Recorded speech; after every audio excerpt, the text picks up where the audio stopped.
The 10 News Weather Authority, always watching and tracking for you from the JES Weather Center.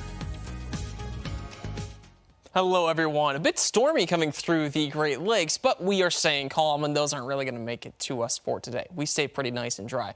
But in the last few hours or so, there's been some particularly strong storms on that eastern side of Michigan and through a good portion of Canada as well, and then crossing over Lake Erie and moving further down into Pennsylvania and Ohio. That's going to stay pretty far towards the northwest of us. We'll pause this over, and I want to switch it into the temperatures that we've got because we are looking particularly warm in a lot of spots. I do think our temperatures are going to be at their warmest as we get a little bit later in the week, but there is plenty of heat concentrated off towards our west. Thankfully, we're staying pretty comfortable for today.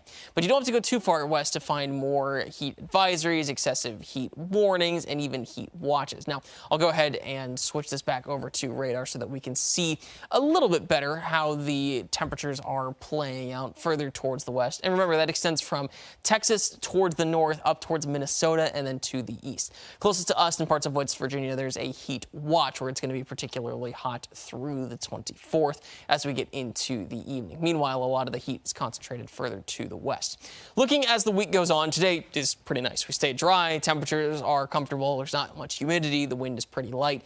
Thursday, the temperatures start to rise, and we've got a few shower chances, even some rumbles of thunder. And then Friday, we've got some storm chances as well, with one of the hottest days that we've had all summer. There's high pressure generally over the central and eastern part of the country that's going to move a little bit further towards the east. And showers like to ride on the northern edge of high pressure like this. So that's going to bring some activity on Thursday and then more as we get into Friday. The heat's going to come back on Thursday, first of all, since we start to bring in some warmer air from the south. That's going to end up pushing those temperatures further into the 90s as opposed to a lot of 80s like we've got today. There are some shower and storm chances on Thursday, but Friday's looking a little stronger for those. Humidity is also going to increase over the next few days, with it being more noticeable on Saturday. With Friday having more humidity, it's probably going to feel like it's up towards 100 in a lot of spots.